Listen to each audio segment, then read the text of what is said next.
பவுல் பேசுகிறதை கேட்டுக்கொண்டிருந்தான். அவனை பவுல் உற்று பார்த்து, ரட்சிப்புக்கேற்ற விசுவாசம் அவனுக்கு உண்டென்று கண்டு, நீ எழுந்து கால் ஊன்றி நிமிர்ந்து நில் என்று உரத்த சத்தத்தோடு சொன்னான். உடனே அவன் குதித்து எழுந்து நடந்தான். அப்போஸ்தலனாகிய பவுல் அங்கே சுவிசேஷத்தை பிரசங்கம் பண்ணினார்கள். அங்கே சுவிசேஷத்தை பிரசங்கம் பண்ணினார்கள். லிஸ்திராவிலே ஒருவன் தாயின் வயிற்றிலிருந்து பிறந்தது முதல் சப்பானியாயிருந்து ஒருபோதும் நடவாமல் கால்கள் வழங்காதவனாய் உட்கார்ந்து பவுல் பேசுகிறதை கேட்டு கொண்டிருந்தான். பவுல் பேசுகிற அந்த பிரசங்க வார்த்தையை அவன் உற்று கவனித்து கொண்டிருந்தானாம். ஒரு சப்பானி அந்த பவுல் பேசுகிற வார்த்தையை உற்று கவனித்து கேட்டு கொண்டிருந்தான். அவனை பவுல் உற்று பார்த்தானாம். இவன் உற்று கேட்டு கொண்டிருந்தான். ஆனால் பவுல் அவனை உற்று பார்த்து, ரட்சிப்புக்கேற்ற விசுவாசம் அவனுக்கு உண்டு என்று கண்டு, அவன் உற்று பார்க்கும்போது இவன் எழுந்து நடப்பான் என்று தேவ ஆவியினாலே அவன் உணர்ந்து அவன் சொல்லுகிறான், நீ எழுந்து கால் ஊன்றி நிமிர்ந்து நில். என்ன சொல்கிறான்? நீ எழுந்து கால் ஊன்றி நிமிர்ந்து நில் என்று அந்த பவுல் சொல்லுகிறான். நிமிர்ந்து நில் என்று உரத்த சத்தத்தோடு சொன்னான். அப்போ எவ்வளோ கூட்டம் இருந்திருக்கும் பாருங்க. அவ்வளோ கூட்டத்தில் பவுல் அந்த சப்பானியை உற்று பார்த்து உரத்த சத்தமிட்டு சொல்லுகிறான், நீ எழுந்து கால் ஊன்றி நிமிர்ந்து நில் என்று சத்தம் போட்டு சொல்லுகிறான். அவன் சொன்ன அந்த வார்த்தை அவன் கால்களில் பெலன் உண்டாயிற்று. கரடு முருடான இருக்கிற எல்லா கால்களுக்கும் பெலன் வந்தது. அல்லேலூயா.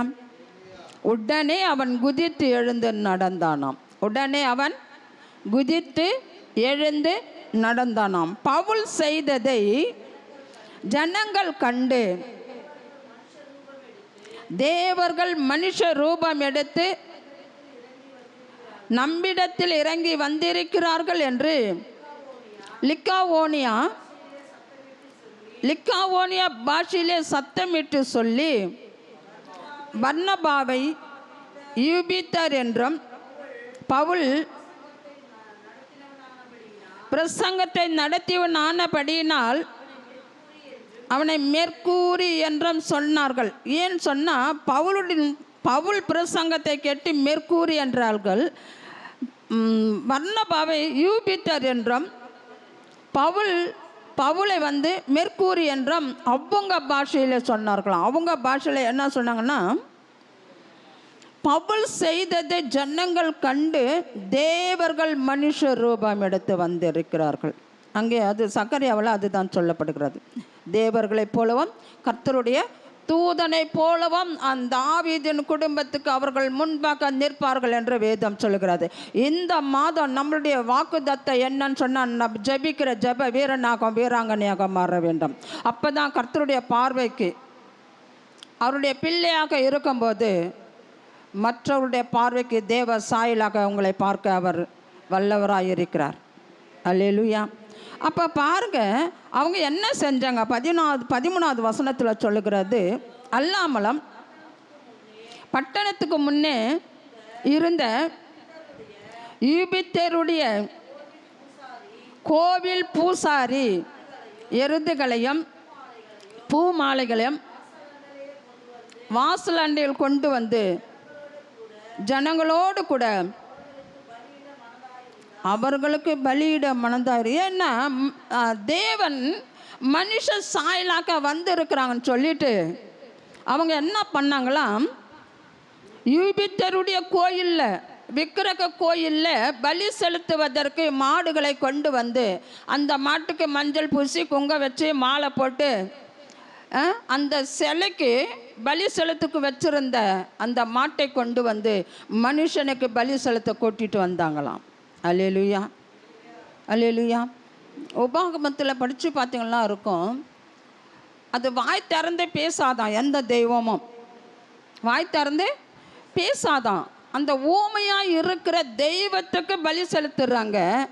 நான் சத்தம் போட்டு கூப்பிட்ற ஒரே ஒரு தெய்வத்தை வணங்க மாட்டேங்கிறாங்க. அல்லேலூயா. அப்போ வணங்குகிறவர்கள் தான் கர்த்தருடைய பிள்ளைகள். அவங்க தான் ஆண்டவரை யாரெல்லாம் ஏற்றுக்கொண்டு முழு மனதோடு தேவனை ஆராதிக்கிறார்களோ அவர்கள் தான் தேவ சாயலாக ஆண்டவர் படைத்திருக்கிறார். ஒவ்வொரு மனிதனையும் தேவ சாயலாக படைச்சிருக்கிறார். அல்லேலூயா. அப்போது இவங்க என்ன பண்ணுறாங்கன்னு சொன்னால், பூசாரி எருதுகளையும் பூமாலைகளையும் வாசல் அண்டையிலே கொண்டு வந்து ஜனங்களோடு கூட அவர்களுக்கு பலியிட மனதாய் அந்த மாட்டை ஓட்டி கொண்டு வருகிறார்கள். அப்போது அப்போஸ்தலராகிய பர்னபாவும் பவுலும் அதை கேட்டபோது தங்கள் வஸ்திரங்களை கிழித்து கொண்டு கூட்டத்துக்குள்ளே ஓடி உரத்த சத்தமாய், மனுஷரே, ஏன் இப்படி செய்கிறீர்கள்? நாங்களும் உங்களை போல பாடுள்ள மனுஷர் தானே. நீங்கள் இந்த வீணான தேவர்களை விட்டு வானத்தையும் பூமியையும் சமுத்திரத்தையும் அவைகள் உள்ள யாவற்றையும் உண்டாக்கின ஜீவனுள்ள தேவனிடத்துக்கு திரும்ப வேண்டும் என்று உங்களுக்கு பிரசங்கிக்கிறோம் என்று சொல்லுகிறான். அல்லேலூயா. பிரசங்கம் எப்படி இருக்கணுமா? எப்படி இருக்கணும்? மனுஷர் தானே, நீங்கள் இந்த வீணான தேவர்களை விட்டுட்டு, இந்த வீணான தேவர்களை விட்டுட்டு வானத்தையும் பூமியையும் சமுத்திரத்தையும் அவைகள் உள்ள யாவற்றை உண்டாக்கின ஜீவனுள்ள தேவனிடத்திற்கு திரும்ப வேண்டும் என்று உங்களுக்கு பிரசங்கிக்கிறோம். பிரசங்கிக்கிறவர்கள் கர்த்தருடைய பிள்ளைகள் சாயலாக இருக்கிறார்கள். அப்போ தாவீது குடும்பத்துக்கு முன்பாக தேவ சாயலாக அந்த பர்னபாவையும் பவுலையும் கர்த்தர் உயர்த்துகிறார் அந்த இடத்துல. அப்போ அந்த மக்கள் அந்த பிரசங்கத்தை கேட்டு அங்கே ஒரு அற்புதம் நடந்ததுனால தேவர்கள் மனித சாயலாக வந்தார்கள் என்று அங்கே இருக்கிற எல்லா மக்களும் சொல்லி ரட்சிக்கப்பட்டார்கள் என்று வேதம் சொல்லுகிறது. இங்கே சகரியா 8:12 என்ன சொல்லுகிறது? சகரியா 8:12 எருசலேம் அந்நாளிலே கர்த்தர் எருசலேம் குடிகளை காப்பாற்றுவார், அவர்களில் எருசலேம் குடிகளை காப்பாற்றுவார் அப்படின்னு சொன்னால் பாதுகாப்பாராம். அல்லேலூயா. அப்போ பாருங்க, வீணான தெய்வத்தை வணங்குவதை விட்டுட்டு அதிலேருந்து மீட்டு கொண்டு வந்து ஒரே தேவனை ஆராதிக்க வைக்கிறவர் தான் நம்ம தேவன். அல்லேலூயா. அல்லேலூயா. அந்நாளில் கர்த்தர் எருசலேம் குடிகளை காப்பாற்றுவார், அவர்களில் தள்ளாடினவன் அந்நாளிலே தாவீதை போல இருப்பான். தாவீதை போல இருப்பானாம். அல்லேலூயா. தாவீதை போல. தாவீது வசனம் சொல்லுவான், சங்கீதம் 4:6 ஒரு வசனம் இருக்கும்.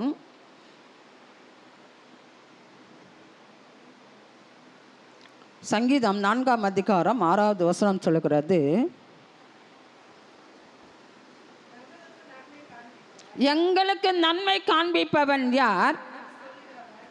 எங்களுக்கு நன்மை காண்பிப்பவன் யார் என்று சொல்லுகிறவன் அநேகர். எங்களுக்கு நன்மை செய்கிறவன் யார் என்று சொல்லுகிறவர் அநேகர். ஆனாலும் கர்த்தாவே, உம்முடைய முகத்தின் ஒளியை எங்கள் மேல் பிரகாசிக்க பண்ணும் சொல்லி தேவ தூதனை போல் இருப்பான் என்று சொன்னால், தேவனுடைய பிரசன்னத்தை பார்க்கிற முகம் எப்போதும் எப்படி இருக்குமா? தேவ தூதனுடைய முகத்தை போல ஆண்டவர் பிரகாசிக்க பண்ணுவாராம். தேவனோடு உறவாடுகிற முகம் எப்படி இருக்குமா என்று சொன்னால், தேவனுடைய தூதனை போல இருப்பார்களாம். அல்லேலூயா. அப்போ தேவனுடைய தூதனோடு இருக்கிறேன்னு சொன்னால் அவன் இருதயம் கர்த்தருக்குள்ளே எப்போதும் இருக்கும். அல்லேலூயா.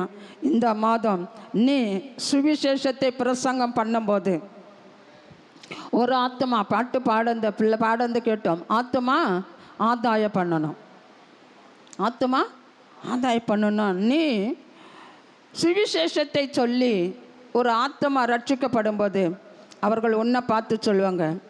ஒரு வியாதியிலேருந்து விடுதலை பெறும்போது கர்த்தர் ஒரு தேவ மனுஷனை அனுப்பினார், தேவ மனுஷியை அனுப்பினார் என்று சொல்லக்கூடிய வாக்குத்தத்தம் தான் இன்றைக்கு. அல்லேலூயா. இந்த ஜூன் மாதத்தில், ஜூலை மாதத்தில் நீங்கள் ஜெபிக்கும்போது கர்த்தர் ஒரு அற்புதத்தை செய்ய போகிறார். உங்களை கொண்டு ஒரு கிராமத்தில் ஒரு எழுப்புதலை கர்த்தர் கொடுக்க போகிறார். இந்த மாதம் யாருக்கோ கர்த்தர் ஒரு விடுதலை கொடுக்க போகிறார். யாரை கொண்டு நடத்துவார் நான் அறியேன், கர்த்தர் அறிவார். அல்லேலூயா. உன்னை கொண்டு, என்னை கொண்டு, சபையில் இருக்கிற எல்லா சின்ன பசங்களை கொண்டு கூட கர்த்தர் பெரிய அற்புதங்களை செய்ய அவர் வல்லவராக இருக்கிறார். அல்லேலூயா, அல்லேலூயா. ஏன்னு சொன்னால் பவுலும் சீலாவும் சிறைசாலையில் துதிக்கும் பொழுது அவங்க எப்படி இருந்ததான் அந்த சிறைசாலையை எடுத்து வாசிப்போம். அப்போஸ்தலர் 16ஆம் அதிகாரம் 26 வாசிங்க பார்க்கலாம். அப்போஸ்தலர் 16. நடு ராத்திரியில் பவுலும் சீலாவும் ஜெபம் பண்ணி தேவனை துதித்து பாடினார்கள். காவலில் வைக்கப்பட்டவர்கள் அதை கேட்டிருந்தனர். சடுதியிலே சிறைச்சாலையின் அஸ்திபாரங்கள் அசையபடியாக பூமி மிகவும் அதிர்ந்தது. உடனே கதவுகள் எல்லாம் திறவுண்டது. எல்லோருடைய கட்டுகளும் கையென்று போயிடுச்சு. நடு ராத்திரியில் பவுலும் சீலாவும் ஏன்னா அவங்க அந்த இக்கட்டான கஷ்டமான சூழ்நிலையில், அதாவது தலைக்கீழாக, எப்படி தலைக்கீழாக கட்டி கர்த்தருடைய சத்தியத்தை சொன்னதுனால, உனக்கு நான் சத்தியத்தை சொன்னதுனால சத்துருவானேன். அல்லேலூயா. ஆனால் பவுலியும் சீலாவும் என்ன பண்ணாங்க, தொழு மரம் என்று சொன்னால் மாட்டுக்கொட்டையில், மாட்டுக்கொட்டையாம் அது பேர், தொழு மரத்துக்கு பேர் மாட்டுக்கொட்டை. அந்த மாட்டுக்கொட்டையில் அவங்களை தலைக்கீழாக கட்டி தொங்க விட்டார்களாம். அப்போ பாருங்கள், தலை கீழே இருக்குது, காலு மேலே இருக்குது. தலையும் கையும் கீழே தொங்கிக்கிட்டு இருக்கோம், 2 காலை கட்டி தொங்க விட்டுட்டு இருப்பாங்க. ஆனால் அந்த இக்கட்டான சூழ்நிலையில் அந்த தள்ளாடுகிற நேரம், அதுதாங்க முக்கியமான இடம். அந்த இடம் எப்படி தள்ளாடுகிற நேரம், தலை கீழாக கட்டி விட்டுட்டு இருக்கிற அந்த நடு ராத்திரியில் தள்ளாடுகிற நேரத்தில் கர்த்தரை நோக்கி கூப்பிட்டார்கள். அல்லேலூயா, அல்லேலூயா. நடு ராத்திரியில் பவுலும் சீலாவும் ஜெபம் பண்ணி தேவனை துதித்து பாடினார்கள். காவலில் வைக்கப்பட்டவர்கள் அதை கேட்டு கொண்டிருந்தார்கள். இவங்கள் கட்டியிருந்த இடத்துல, சிறைச்சாலையில் இருக்கிற எல்லா கைதிகளும் அவர்கள் பாட்டை கேட்டுக்கொண்டு அந்த ஜெபத்தை கேட்டு கொண்டிருந்தார்களாம். அந்த ஜெபத்தை கேட்டவுடனே என்ன நடந்தது? சடுதியிலே சிறைச்சாலையின் அஸ்திபாரங்கள் அசையபடியாக பூமி மிகவும் அதிர்ந்தது. உடனே கதவுகள் எல்லாம் திறவுண்டது. அப்போ இவங்க எந்த அளவுக்கு பாரத்தோடு, கண்ணீரோடு, ரத்தத்தோடு, அவங்க அடிப்பட்ட இரத்த காயத்தோடு, ஆண்டவரை எனக்கு ஏன் இந்த உபத்திரம் என்று சொல்லவில்லை, அந்த இரத்த காயத்தோடு அவர்கள் தேவனை ஜெபித்தார்களாம், நோக்கி கூப்பிட்டு கர்த்தரை மகிமைப்படுத்தினார்களாம். அல்லேலூயா. கர்த்தரை துதித்து பாடும்போது கர்த்தர் அந்த தள்ளாடுகிற அந்த நேரத்தில் நம்மை நோக்கி கூப்பிடுகிறானே என் மக்களும். அல்லேலூயா. அவர் இறங்கும் போது அந்த இடமே அப்படி அசைவுண்டது, அதிர்ந்ததாம். அல்லேலூயா. தேவன் பரலோகத்தை விட்டு இறங்கி வரும்போது சடுதியிலே சிறைச்சாலையின் அஸ்திபாரங்கள் அசையபடியாக பூமி மிகவும் அதிர்ந்தது. கடற்காலை ஆட்டம் கொடுத்து போச்சாங்க. அல்லேலூயா. அப்போ அந்த நேரத்தில் ஜெபம் பண்ணி ஆண்டவரை நோக்கி கூப்பிடும்போது அந்த கடற்கால் முழுவதும், கடற்கால்னா பூமி ஆலயத்தினுடைய அடியில் இருக்கிற எல்லா பாகங்களும் அப்படியே எப்படி இருந்ததாம்? அதிர்ந்ததாம், அசைந்ததாம். எல்லா கதவுகளும் அசையும் பொழுது பூமி மிகவும் அதிர்ந்த உடனே கதவுகள் எல்லாம், இரும்பு கம்பிகள் எல்லாம் உடைக்கப்பட்டது. அல்லேலூயா. அதுவே தானாக திறந்துக்கிச்சாம். எல்லாருடைய கட்டுகளும் கையன்று போயிடுச்சு. எல்லாருடைய கைதிகளுடைய கையில் என்ன இருந்ததாம்? இரும்பு சங்கிலிகள் என்ன இருந்தது? அதை கட்டி போட்டிருந்த எல்லா கட்டுகளும் தானாக அவிழ்ந்து விழுந்ததாம். அல்லேலூயா. அப்போ நம்ம இந்த இடத்துல ஜெபம் பண்ணுமோனா இந்த கிராமமே அசைக்கப்படும். அல்லேலூயா. அதுக்காக தான் உன்னை என்னைய கர்த்தர் தெரிந்து வைத்திருக்கிறார். உன்னை சாதாரணமாக கொண்டு வரவில்லை, உன்னை சாதாரணமாக தெரிந்து கொள்ளவில்லை. தாயின் கருவில் உருவாவதற்கு முன்னமே கர்த்தர் உன்னை பெயர் சொல்லி அழைத்து இருக்கிறார். அவரை ஆராதிக்க உன்னை முன்குறித்து இருக்கிறார் என்று சொன்னால் பூமி அதிரத்தக்கதான ஒரு வீராங்கனையாக கர்த்தர் தேவ சாயலாக உன்னை படைத்திருக்கிறார். அல்லேலூயா. உன்னை பார்த்து எல்லாரும் சொல்லுவாங்க, தேவ தூதனை போல இருக்கிறார்கள். சிலர் சொல்லுவாங்க, பார்த்தா நீ கிறிஸ்டினான்னு சொல்லுவாங்க. எப்படி சொல்லுவாங்க? உன்னை பார்க்கும் போதே தெரியுதுன்னுவாங்க. எப்படி சொல்லுவாங்க? நீ தேவனுடைய மனுஷன் சொல்ல மாட்டாங்க, நீ கிறிஸ்டினா, உன்னை பார்த்தா அப்படி தான் தெரியுது. புறஜாதி மக்கள் அப்படி தான் கேட்பாங்க. அப்போ என்ன அர்த்தம்? தேவ தூதனை போல நீ இருக்கிற. அல்லேலூயா. அதுதான் இவங்க அதை பண்ணும்போது சிறைசாலை கட்டுகள் எல்லாம் கயன்று போயிற்று. சிறைசாலைக்காரன் நித்திரை தெளிந்து சிறைசாலையின் கதவுகள் திறந்திருக்கிறதை கண்டு கட்டு உண்டவர்கள் ஓடி போனார்கள் என்று பட்டயத்தை உருவ தன்னை கொலை செய்து கொள்ள போனான். அந்த இடத்துல அவன் தள்ளாடுகிறான். யாரு? சிறைசாலைக்காரன் தள்ளாடுகிறான். ஏன் தள்ளாடுகிறான் என்று சொன்னால், எல்லா கதவுகளும் திறந்துருக்கு, எல்லாரும் ஓடி போயிட்டாங்க. பழகுது, நம்மளே ராஜா உயிரோடு வைக்க மாட்டார். அவன் வந்து நம்மளை கொன்று போடுவதை விட நம்மளே மறித்து போகலாம் என்று சொல்லி ஒரு கத்தியை எடுத்துக்கொண்டான். அல்லேலூயா. என்னத்தை எடுத்துக்கொண்டான்? கத்தி எடுத்துக்கொண்டான், பட்டயத்தை எடுத்துக்கொண்டான். அப்போ பவுல் மிகுந்த சத்தமிட்டு, நீ உனக்கு கெடுதி ஒன்றும் செய்து கொள்ளாதே, நாங்கள் எல்லோரும் இங்கே தான் இருக்கிறோம் என்றான். அப்போது அவன் தீபங்களை கொண்டு வர சொல்லி உள்ளே ஓடி நடுங்கி பவுலுக்கும் சீலாவுக்கும் முன்பாக விழுந்து அவர்களை வெளியே அழைத்து வந்து, ஆண்டவமாரே, ரட்சிக்கப்படுவதற்கு நான் என்ன செய்வேன்? அங்கே அந்த சிறைசாலைக்காரன் ஆண்டவமார என்ன சொல்கிறான்? ஆண்டவரே, எங்களை நீ காப்பாற்றின. என்னது? எங்களை நீ காப்பாற்றின. அங்கே அதுதான், ரட்சிக்கப்படுவதற்கு நான் என்ன செய்ய வேண்டும்? என்னை நீ காப்பாற்றின, நான் தேவனை ஏற்றுக்கொள்ள வேண்டும்னா நான் என்ன செய்ய வேண்டும்? அல்லேலூயா. அவன் பயந்து அவன் நடுங்கி போய் 2 பேர் பாதத்திலும் கீழே விழுந்து வணங்கினான். அல்லேலூயா. அவன் பாதத்தில் விழுந்தானா இருக்கு பாருங்க. அப்போது அவன் தீபங்களை கொண்டு வர சொல்லி உள்ளே ஓடி நடுங்கி பவுலுக்கும் சீலாவுக்கும் முன்பாக விழுந்தனா, அவங்களே தலைக்கீழ தொங்கி கொண்டு இருக்காங்க. ஆனால் அவங்களுக்கு முன்னாடி தாழ விழுந்தானா. அல்லேலூயா. அல்லேலூயா. கொஞ்சம் கற்பனை பண்ணி பாருங்க. அவங்க தலை கீழே தள்ளாடி கொண்டு இருக்கிறாங்க. அந்த தள்ளாடுற நேரத்தில் கூட மக்களை பாதுகாக்கிறாங்க, மக்களை காப்பாற்றுகிறார்கள். அல்லேலூயா. அதை பார்த்து தான் சொல்கிறான், ஆண்டவமார ரட்சிக்கப்படுவதற்கு நான் என்ன செய்ய வேண்டும்? அப்போது பவுலையும் சீலாவையும் பார்த்து ஆண்டவனே என்று சொல்லி கூப்பிடுகிறார்கள். தேவனை போல, கர்த்தருடைய தூதனை போல அவனுடைய பார்வைக்கு அவர்கள் தென்பட்டார்கள். அல்லேலூயா. தென்பட்டதுனால ஆண்டவமார ரட்சிக்கப்படுவதற்கு நான் என்ன செய்ய வேண்டும்? அல்லேலூயா. அதற்கு அவர்கள், கர்த்தராகிய இயேசு கிறிஸ்துவை விசுவாசி, அப்போது நீயும் உன் வீட்டாரும் ரட்சிக்கப்படுவர்கள் என்று சொல்லி அவனுக்கும் அவன் வீட்டில் இருக்கிற யாவருக்கும் கர்த்தருடைய வசனத்தை போதித்தார்கள். அல்லேலூயா. அவங்களுக்கும் அவங்க வீட்டில் இருக்கிற எல்லாருக்கும் என்ன பண்ணாங்களா? கர்த்தருடைய வசனத்தை போதித்தார்களாம். வசனத்தை போதிக்கும் போது கர்த்தர் உன்னை பாதுகாக்க அவர் வல்லவராக இருக்கிறார். உன்னை மீட்டெடுக்க தள்ளாடுகிற நேரத்தில் உதவி செய்கிறவர். ஏன்னா தாவீது தள்ளாடுகிற நேரத்தில் கூட யோனத்தான் வந்து பாதுகாக்கிறான்.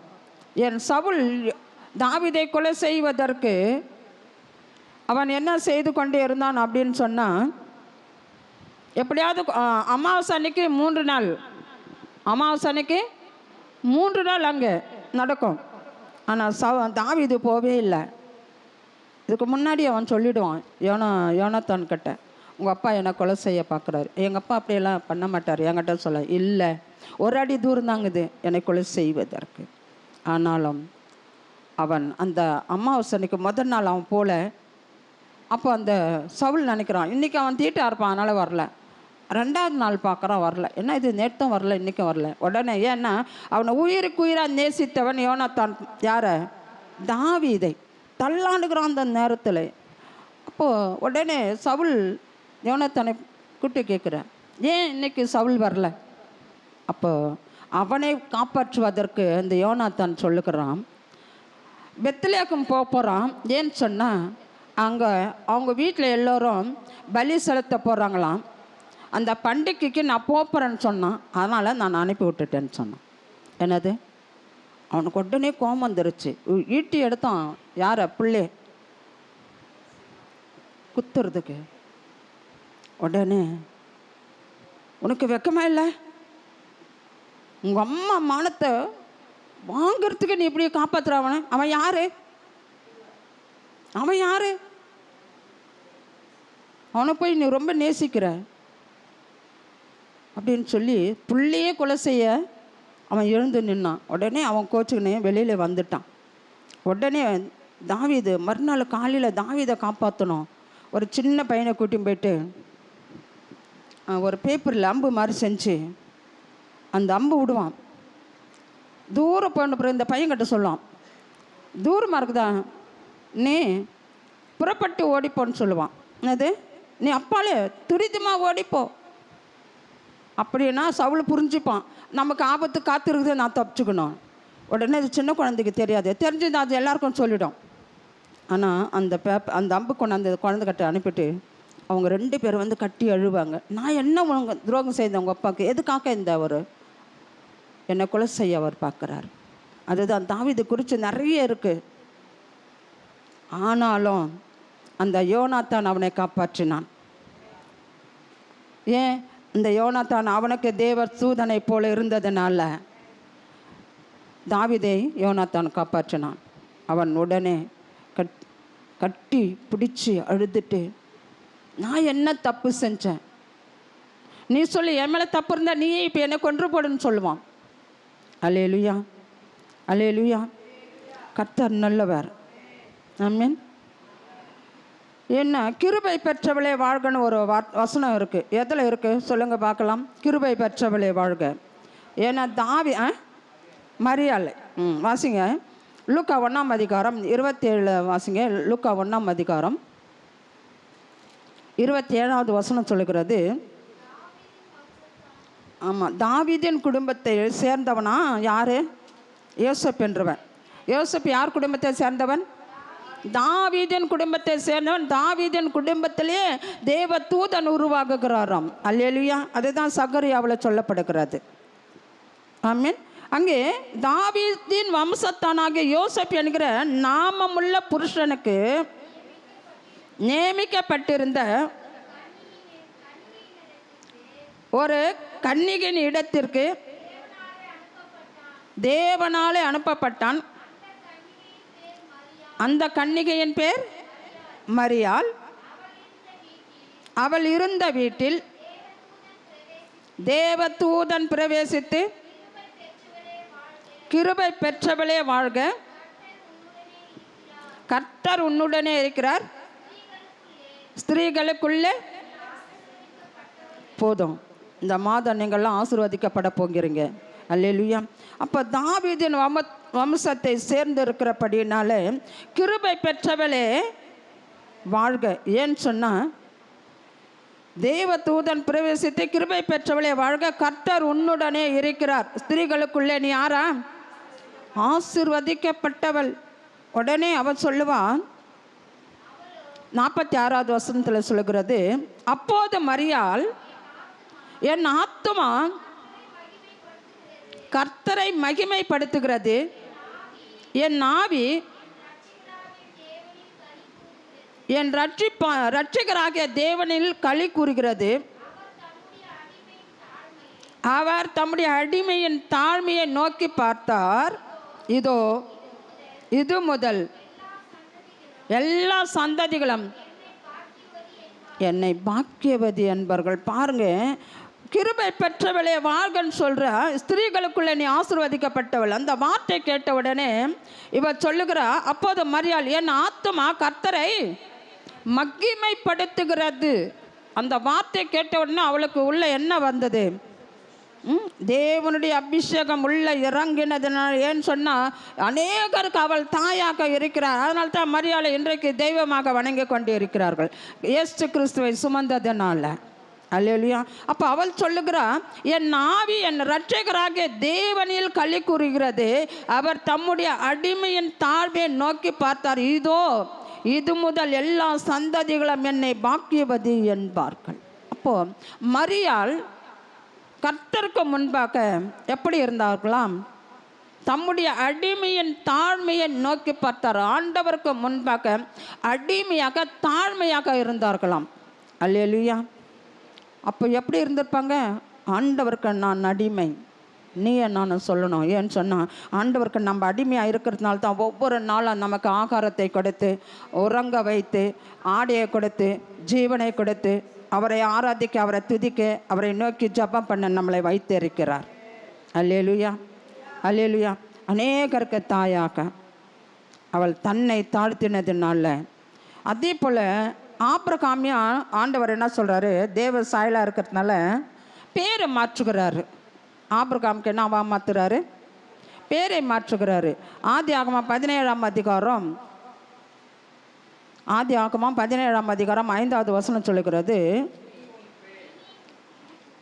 இனி உன் பேர் ஆபிராம் எனப்படாமல் நான் உன்னை திரளான ஜாதிகளுக்கு தகப்பனாக ஏற்படுத்தினபடினால் உன் பேர் ஆபிரகாம். ஏன்னா ஆபிரகாம் தேவ சாயலாக பிறந்தவன். ஆனால் ஆண்டவர் சொல்கிறாரு, இனி பேர் உன் பேர் என்ன? ஆபிராம் கிடையாது, உன் பேர் என்ன? ஏன்னு சொன்னால் நீ அநேக பேருக்கு தகப்பனா ஆவதற்கு இனிமேல் உன் பேர் என்ன? ஆபிரகாம். ஆபிரகாம் என்று சொன்னால் ஆசீர்வதிக்கப்பட்டவர், கர்த்தரால் ஆசீர்வதிக்கப்பட்டவர்கள். அதனால் உன் பேர் இனி ஆபிரகாம். அல்லேலூயா. சாராளை பார்த்து, சாராளுக்கும் ஒரு வார்த்தை சொல்லுகிறாரு ஆபிரகாம் கிட்ட. 15-16 வாசிப்போம். பின்னும் தேவன் ஆபிரகாமை நோக்கி, உன் மனைவி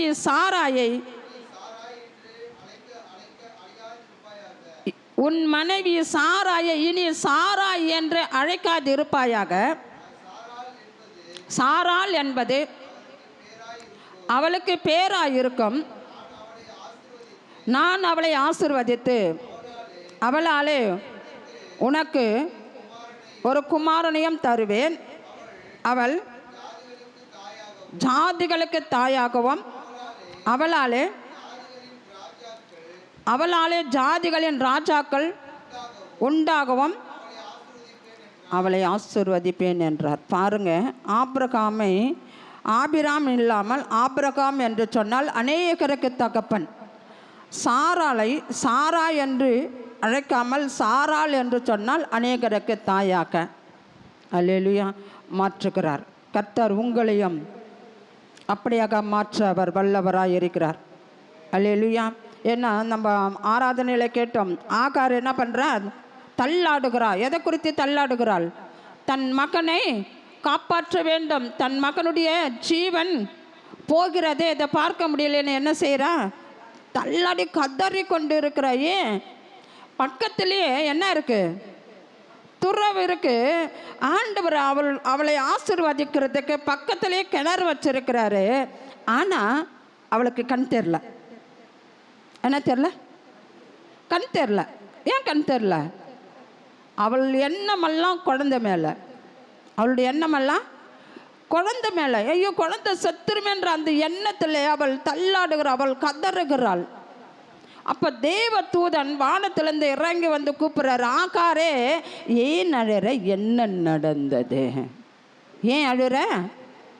என்ன சம்பவித்தது? அப்போ அவ சொல்கிறா, என் பிள்ளை சாகிறது என்னால். அப்போ ஆண்டவர் சொல்கிறாரு, பிள்ளையின் சத்தத்தை கர்த்தர் கேட்டார். என்ன கேட்டார்? தள்ளாடுகிற நேரத்தில் கர்த்தர் இறங்கி வந்து உதவி செய்கிறவருங்க. தள்ளாடும் போது தான் நமக்கு ஒரு ஆசீர்வாதம் காத்து கொண்டு இருக்குது. கர்த்தர் நமக்கு கொடுக்கறதுக்கு பக்கத்தில் வச்சிருக்கிறாரு. கண்ணிமை பொழுதில் நம்ம தவற விடுகிறோம். அந்த ஆகாரு வனாந்தரத்தில் தண்ணி இல்லைன்னு சொல்லி ஆண்டவரை தேடலை, குழந்தைக்காக கத்தி கொண்டு இருக்கிறான். இப்போ ஆண்டவர் பக்கத்துலேயே கிணறு இருக்குது, துறவு இருக்குது. ஆனால் அதை அவள் பார்க்கவே இல்லை. ஆனால் அவர் சத்தத்தை கேட்ட உடனே தேவ தூதன் இறங்கி வந்து குழந்தையின் சத்தத்தை கேட்டார் என்று சொன்ன உடனே அவளுடைய மனக்கண் திறக்கப்பட்டது. அல்லேலூயா. கண்ணை திறந்த உடனே பார்க்குறா, என்ன இருக்காங்க? துறவி. கிணறு இருந்தது, துறவு. அல்லேலூயா. என்ன இருந்தது? துறவு. தண்ணீர் இருந்தது. அந்த துருத்தியில் தண்ணி பிடிச்சி குழந்தைக்கு கொடுத்து அந்த இடத்துல அவன் பெரிய வல்லவனானான் என்று வேதம் சொல்லுகிறது. கர்த்தர் உங்களை வல்லமையாக பயன்படுத்த தேவன் பெரியவராக இருக்கிறார். அல்லேலூயா, அல்லேலூயா. இன்னும் சொல்லலாம், நிறைய இருக்குது தேவ சாயலாக. ஏன்னா எலியாவை கூட அந்த சாரிபாத்து வீட்டில் போயிட்டு சாப்பிட்றதுக்கு ஆண்டவர் அனுப்பினார். நான் சாப்பிட்ட பிறகு இடம் கொடுத்தாங்க, சாப்பாடெல்லாம் போட்டாங்க. ஆனாலும் அந்த வீட்டில் இருந்த குழந்தைக்கு வியாதி வந்து செத்து போச்சு. என்னது? வியாதி வந்து செத்து போச்சு. அப்போ அவள் சொல்லுவா, தேவனுடைய மனுஷனே, என் பாவத்தை எல்லாம், என் அக்கிரமத்தை எல்லாம், அந்த வேதம் அழகாக சொல்லுகிற 1 ராஜாக்கள் 18ஆம் அதிகாரத்தில் 17லேருந்து சொல்லலாம். என் பிள்ளை சாகிறதுக்கு நீ வந்த என் அக்கிரமத்தை, என்னப்பா 17லேருந்து 1 ராஜாக்கள்.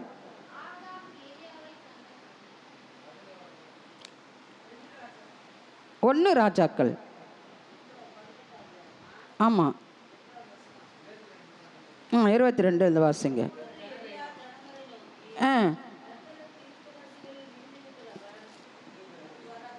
அது இல்லை, ஒரு நிமிஷம் வர இருங்க. 17 கூட பாருங்க. இல்லைன்னா 17வது அதிகாரத்தில் எலியாவை கொண்டு சொன்ன வார்த்தையின்படியே அப்போது எலியா ஆகாப்புக்கு, அப்போது அவர் பானையில் ஒரு பிடி மாவும் களத்திலே அது இருந்தது. 24 வாசிங்க பார்க்கலாம். கர்த்தர் எலியாவின் சத்தத்தை கேட்டார், பிள்ளையினுடைய ஆத்மா அவனுக்குள் திரும்பி வந்தது, அவன் பிழைத்தான் என்று வேதம் சொல்லுகிறார். 17லேருந்தே வாசிங்க. ஆமாம். அப்போது அவள் எலியாவை நோக்கி, தேவனுடைய மனுஷனே, எனக்கு உனக்கு என்ன? என் அக்கிரமத்தை நினைக்க பண்ணவும் என் குமாரனை சாவ பண்ணுவோமா என்னிடத்தில் வந்தீர் என்றாள். என்னைய மாவம் பாசம், அவங்க ஏற்கனவே சாக போகிறாங்க. ஆனாலும் அந்த எலியா போனதுனால ஒரு பிடி மாவு, அந்த கொஞ்சோண்டு மாவை கொண்டு ஆண்டவரே என்ன பண்ணுறாரு, காப்பாற்றினார். ஆனால் அந்த குழந்தை வியாதியாக இருந்து செத்து போச்சு. அப்போது செத்து போன பிறகு அந்த விதவை எலியாவை பார்த்து சொல்கிறான், தேவனுடைய மனுஷனே, எனக்கு உனக்கு என்ன? என் அக்கிரமத்தை நினைக்க பண்ணவும் என் குமாரனை சாக பண்ணவும் என்னிடத்தில் வந்தீர் என்றாள். அதற்கு அவன், உன் குமாரனை என்னிடத்தில் தா என்று சொல்லி அவனை அவள் மடியிலிருந்து எடுத்து தான் தங்கியிருந்த மேல் வீட்டிலே அவனை கொண்டு போய் கட்டிலின் மேல் வைத்து, என் தேவனாகிய கர்த்தாவே, நான் தங்கியிருக்க இடம் கொடுத்த இந்த விதவையின் மகனை சாக பண்ணினதினால் அவளுக்கு துக்கத்தை வருவித்தீரோ என்று கர்த்தரை நோக்கி கூப்பிட்டானோ. அந்த விதவை தள்ளாடுகிறாள், குழந்தை செத்து போச்சு, என்ன செய்து? இந்த தேவனுடைய மனுஷனுக்கு ஆகாரம் கொடுத்து சேர்த்ததுனால என் பிள்ளை செத்து போச்சு. அல்லேலூயா, அல்லேலூயா. தள்ளாடுகிறாள். தேவத்து அந்த எலியாவை குறித்து அவள் முறுமுறுக்கிறாள். ஆனால் அவன் என்ன சொல்கிறான்? 21வது வசனத்தில், அவன் பிள்ளையின் மேல் 3 தரம் குப்புற விழுந்து என் தேவனாகிய கர்த்தாவே, இந்த பிள்ளையின் ஆத்மா அவனுக்குள் திரும்பி வர பண்ணம் என்று கர்த்தரை நோக்கி விண்ணப்பம் பண்ணினான். அல்லேலூயா. ஆண்டவரே, இந்த பிள்ளையினுடைய ஆத்மாவை இவனுக்குள்ள திரும்பி வர பண்ணம் என்று சொல்லி அவன் கர்த்தரை நோக்கி கூப்பிட்டானாம். அல்லேலூயா. வாசிங்க 22லேருந்து. கர்த்தர் எலியாவின் சத்தத்தை கேட்டார். பிள்ளையினுடைய ஆத்மா அவனுள் திரும்பி வந்தது, அவன் பிழைத்தான். அப்போ பாருங்க, எலியாவின் சத்தத்தை கேட்டு மரித்தவர்களை உயிரோடு எழுப்புறார் ஆண்டவர்னு சொன்னா, உன்னுடைய ஜபத்துக்கும் என்னுடைய ஜபத்துக்கும் கர்த்தர் ஒரு வல்லமையை கொடுக்க அவர் வல்லவராய் இருக்கிறார். தேவனை போலவும் தேவ தூதனை போலவும் மற்றடைய பார்வைக்கு கர்த்தர் உங்களை நிறுத்த அவர் வல்லவராய் இருக்கிறார்.